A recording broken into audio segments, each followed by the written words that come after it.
ever said don't buy plants, you've never heard those three words come from my mouth. I just said don't buy certain kinds of plants. There's so many great plants to buy. These are the plants that are worth your money. Let me show you. They did not disappear because they stopped working. They disappeared because they worked too well. 11 perennials. 11 plants that come back every single year, fill containers with color and life, and ask almost nothing from the person who planted them. And somehow, most gardeners alive today have never been told about a single one of them. Not because the information is secret, not because these plants are rare or difficult to source, but because a plant that thrives for 20 years in the same pot, without replacement, without coddling, without a cart full of products pushed across a checkout counter every April, is a plant that costs an industry billions of dollars every decade it stays in your garden. That is not gardening advice they are going to volunteer. Here is what actually happened.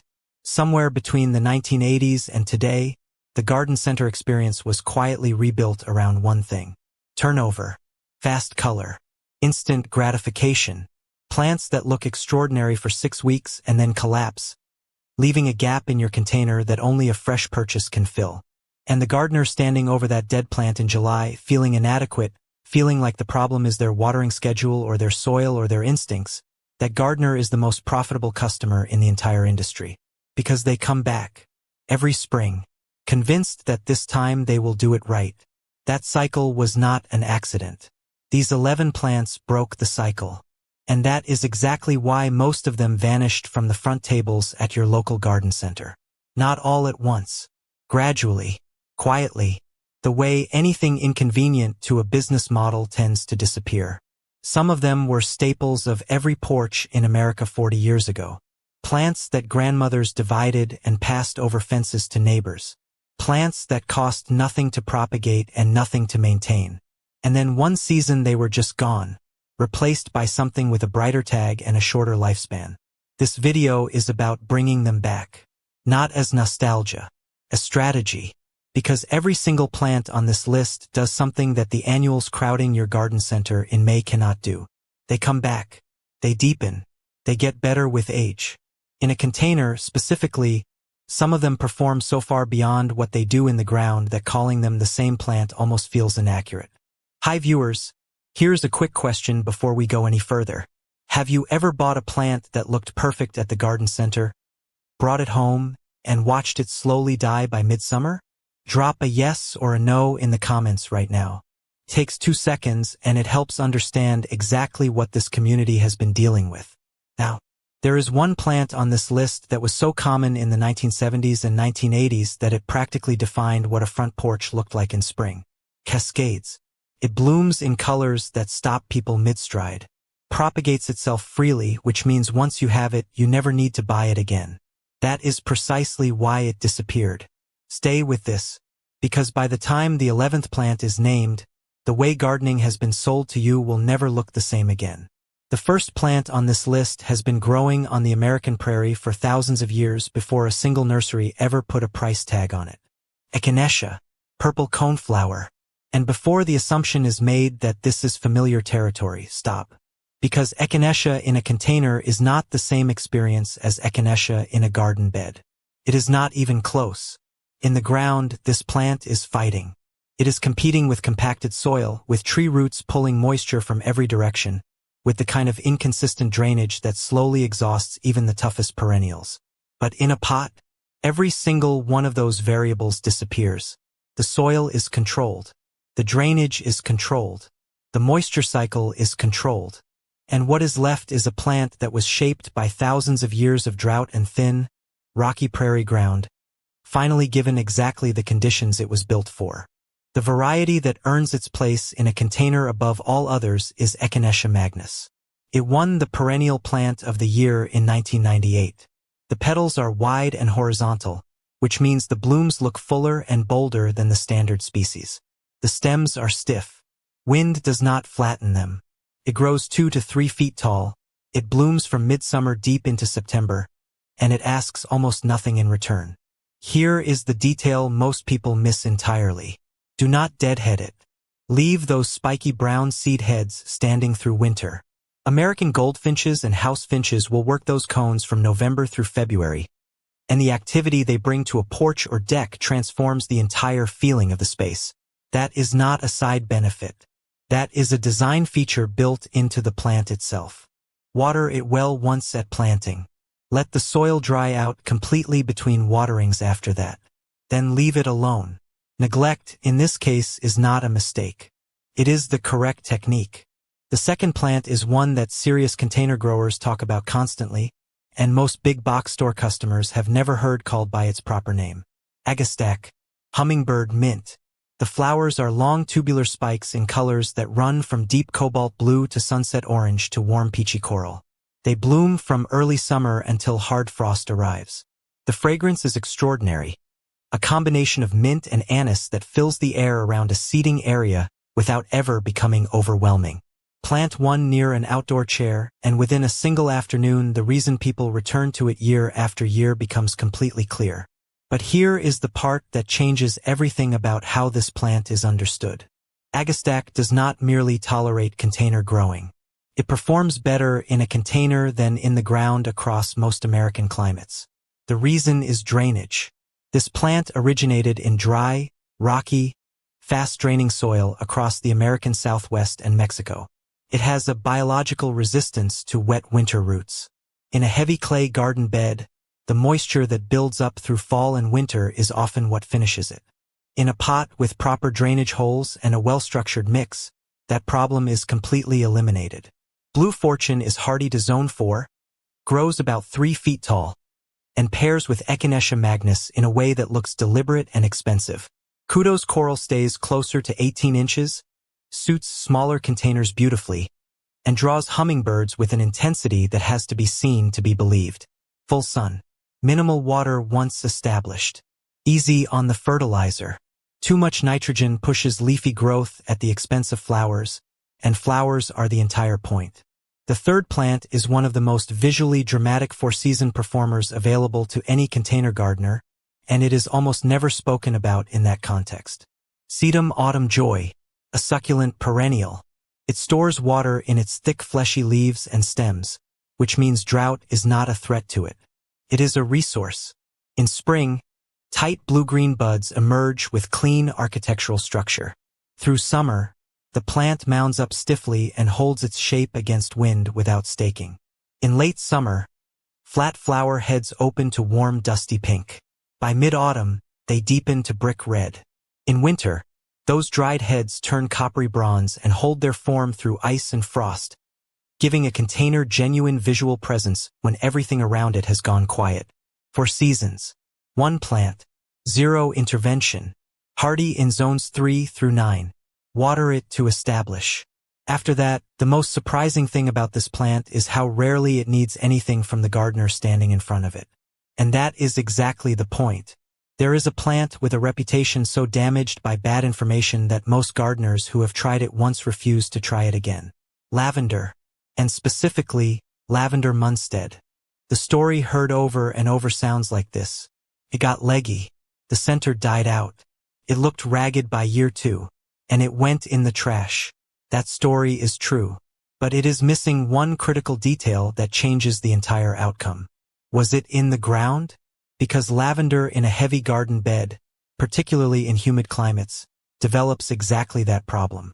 The base turns woody. Airflow around the crown becomes restricted. Moisture accumulates where it should not, and the plant slowly deteriorates from the center outward. That is not a care failure. That is the wrong environment for a plant that evolved in the dry, rocky soils of the Mediterranean basin. Lavender Munstead in a terracotta or glazed ceramic container with sharp drainage behaves like a completely different plant. The center does not die out. The base stays healthy because air moves around it freely. It blooms longer than ground-planted lavender because the container warms faster in spring. And the fragrance, that clean, therapeutic scent that lavender is known for worldwide, reaches the person sitting nearby at a height that a ground planting never achieves. Munstead stays between 12 and 18 inches. It does not outgrow a pot.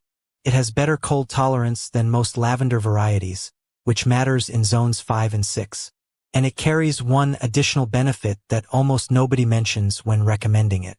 The volatile oils in the foliage are deeply repellent to mosquitoes, aphids, and whiteflies. It is a living pest deterrent that requires no chemical input and costs nothing to operate once established. The single most important care instruction is this: do not water on a schedule. The dry, soak, dry cycle is what this plant was built for. Let the soil go completely dry. Water deeply. Let it go completely dry again. That rhythm is not neglect. It is precision. The next plant is one that gets sold for the wrong reason almost every time it changes hands. Heuchera, coral bells. It produces delicate airy flower spikes in early summer, and that is usually what the tag emphasizes. But anyone growing Heuchera for the flowers is growing it for the least interesting thing it does. The foliage is where this plant becomes genuinely remarkable, and that foliage is present from the moment it breaks dormancy in spring to the moment it goes quiet in late autumn. Palace purple carries leaves the color of deep burgundy wine, nearly black in certain light. Caramel produces foliage in warm amber and peach. Lime Ricky glows chartreuse in a shaded corner. Obsidian reeds almost black with a faint metallic quality that changes subtly depending on the angle of the light hitting it. These are not subtle colors. These are statement colors. And unlike a flower that lasts a few weeks, this color is the plant's permanent condition. In a mixed container, Heuchera functions as the anchor. Everything else is built around it. Pair a dark obsidian with a bright yellow gold grass like Carrick's Evergold, and the combination reads as expensive and intentional without a single hour of design effort. Pair lime Ricky with white-edged hosta in a shaded container, and that pairing stops people mid-step. There is one more practical benefit that tends to get overlooked.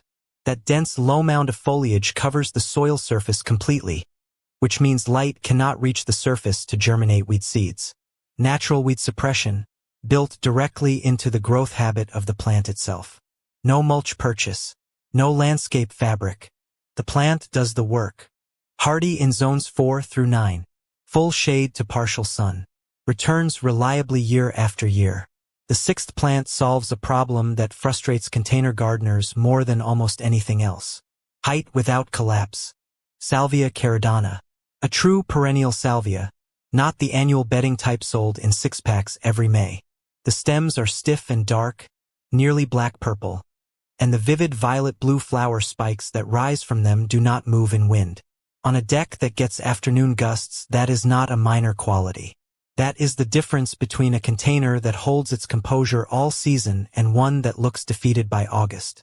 Caridana blooms first in late spring, producing those intense violet spikes for 4 to 6 weeks. Then, one simple cut down to where new basal growth is visible at the base, taking perhaps 10 minutes for an entire container planting, triggers a legitimate second bloom in late summer that extends the show deep into September. That haircut is the only active maintenance this plant requires all season. It handles heat. It handles dry spells. It handles poor soil. Full sun, hardy in zones 5 through 8, and a single piece of advice worth repeating. Do not fertilize heavily. Rich nitrogen pushes leggy, floppy growth and destroys the stiff upright character that makes this plant worth growing in the first place. The next plant is the one promised at the beginning of this video. The shade solution. The plant that transforms a dark corner of a porch into something that looks like it was designed by someone who knew exactly what they were doing. And it comes with a pest problem it solves silently, without anything purchased, without anything sprayed, simply by being placed slightly above the ground. Hosta Patriot. If hostas have been grown in a garden bed before, the frustration is probably familiar. The leaves start the season looking pristine and broad and deeply green, and then by early July they look like something took a hole punch to every single one of them. That is slugs. And the standard response is bait, which carries risks for birds, for dogs, for the ground beetles that actually help keep a garden balanced. But here is what changes when a hosta goes into a container. Elevation removes accessibility. Slugs cannot reach a plant sitting in a pot on a porch with anything like the ease they have in a ground bed. The primary pest problem that makes shade gardeners give up on hostas entirely is solved, without a single product, simply by changing where the plant lives. Patriot is the specific variety that earns its place in a container above all others.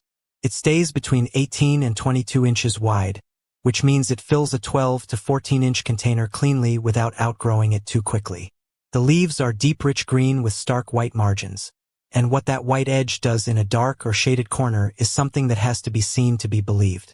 It reflects available light back into the space. A dark porch corner with a single pot of Patriot in it reads as intentional, layered, and designed.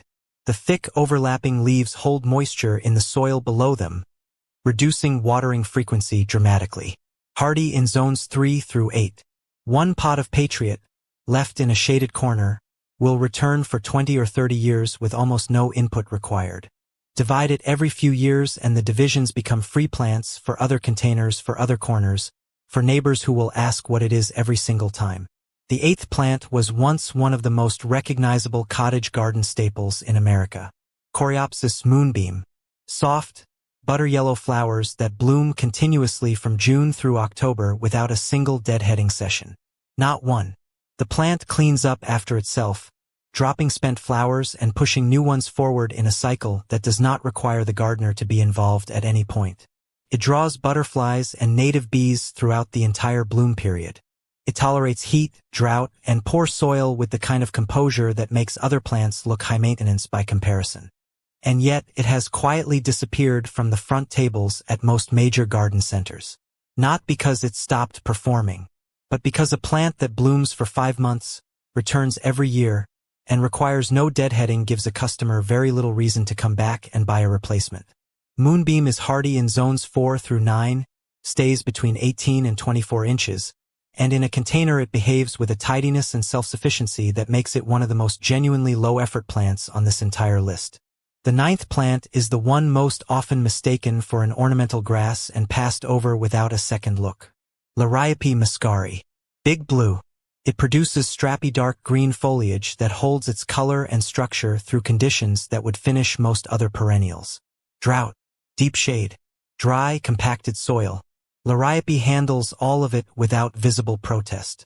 In late summer, it sends up small spikes of violet blue flowers that are quietly beautiful and completely unexpected from a plant that most people assume is purely foliage. In autumn, those flowers become dark berries that persist through winter. In a container, Liriope functions as an anchor, a structural base, a plant that makes everything around it look more considered. And it is evergreen in zones 6 through 10, meaning it holds visual presence in a pot through every month of the year. Here is the honest reason this plant rarely gets recommended by garden centers. It is too permanent, too self-sufficient. Once it is established in a container, there is no reason to replace it, no reason to return for another one, and no reason to purchase anything to support it. That combination makes it invisible to retail but invaluable to the gardener who has stopped measuring success by how much they spend each spring. 2 plants remain. And the 11th is the one that started this entire conversation. The plant that was everywhere 40 years ago.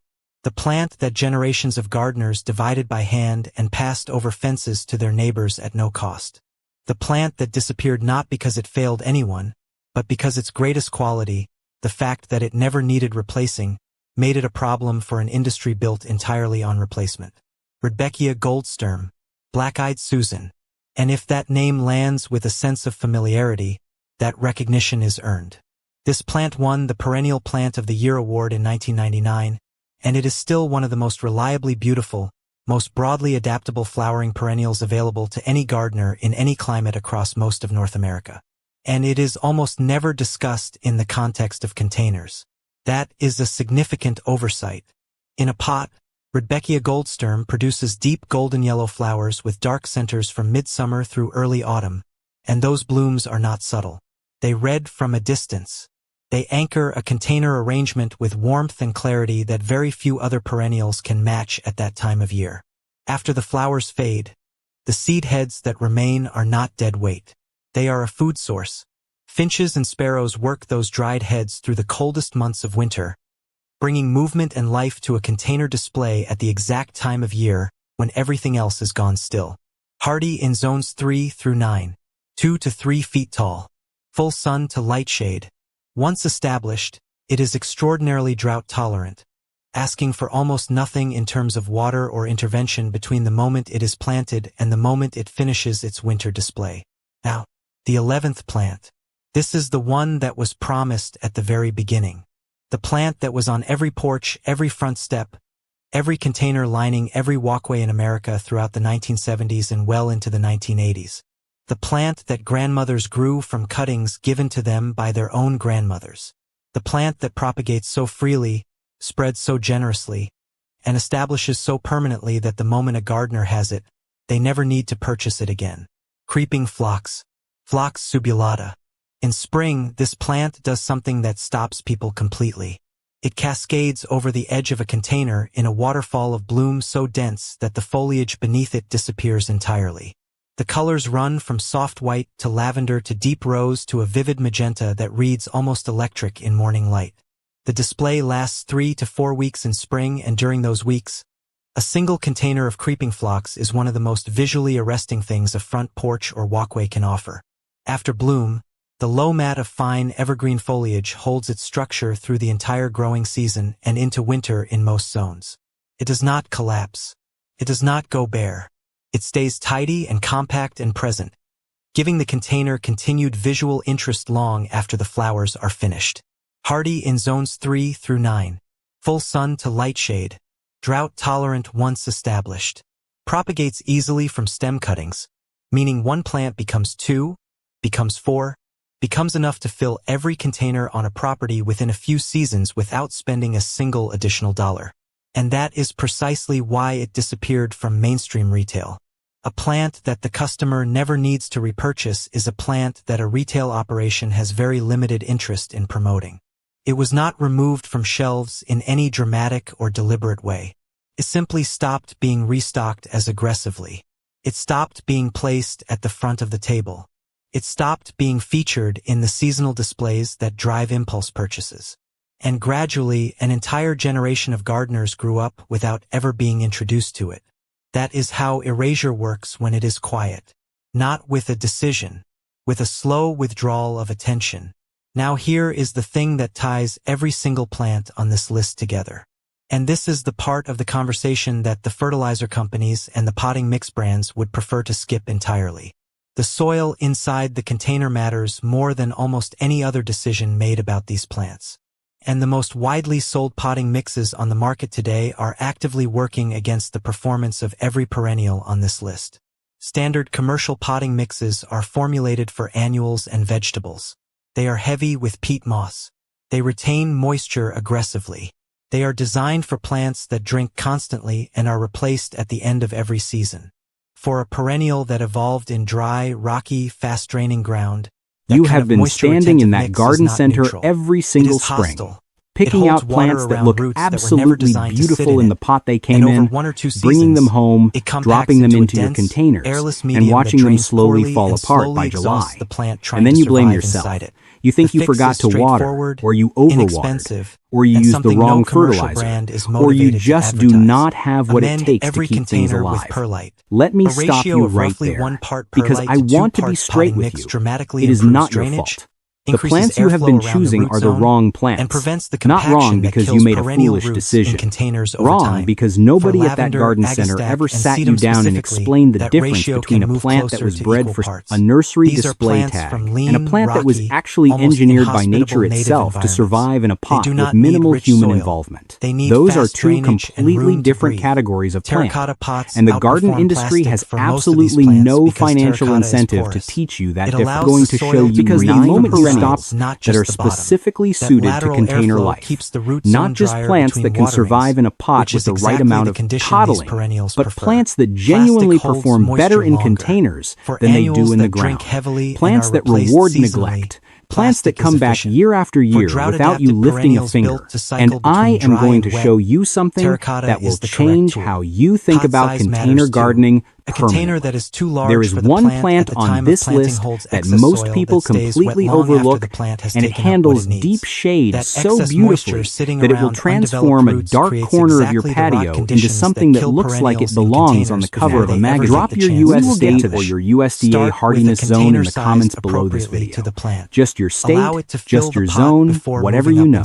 It helps me understand exactly where this community is gardening, and it helps me build future content that is actually actually that every specific plant to on your this list conditions, was designed to not thrive generic inside, advice, and not a nobody at the point of one-size-fits-all sale has a list. financial reason to share Real, them. region-specific So here is plant the summary of recommendations. everything covered So today, drop that zone in the reduced to 3 comments right now principles while that it is apply on to your every mind, perennial and container then let us planting get from into this point this. forward. The first plant I Drainage want to over talk watering. about is These echinacea, plants want to dry purple out between coneflower. drinks. And if you Let have been them. gardening for Lean any length soil of time, over rich you have soil. probably heard the Perlite name, is maybe even inexpensive. tried it once in a border Nitrogen-heavy bed fertilizer and had is mixed counterproductive results. for But most here of is what what is on most this people list. do not Feed realize. lightly or not at Echinacea in a all pot after the first behaves like an season. entirely Neglect different plant over than echinacea intervention. in the ground. The instinct And the to reason check, for that comes down to adjust soil. water, In a feed, garden bed, and manage this is the plant is instinct that competing with kills tree roots, drought-adapted clay, perennials. The compaction, correct response moisture to a plant fluctuation, that looks and slightly weed pressure. stressed in In a midsummer pot, heat is you usually to do control nothing every and single wait. one of those 11 variables. plants. And because 3 echinacea principles. evolved on the American One prairie, framework that it replaces evolved an to handle entire season of conditions that trial would kill and most error other with something plants. that actually Poor holds. soil, The gardener who intense came summer into heat, this video extended feeling dry like the problem spells. was their This technique, plant was their not memory, bred in a their greenhouse. instincts, It was or their shaped attention by span was thousands never of the years problem. of drought The plants and were thin, wrong.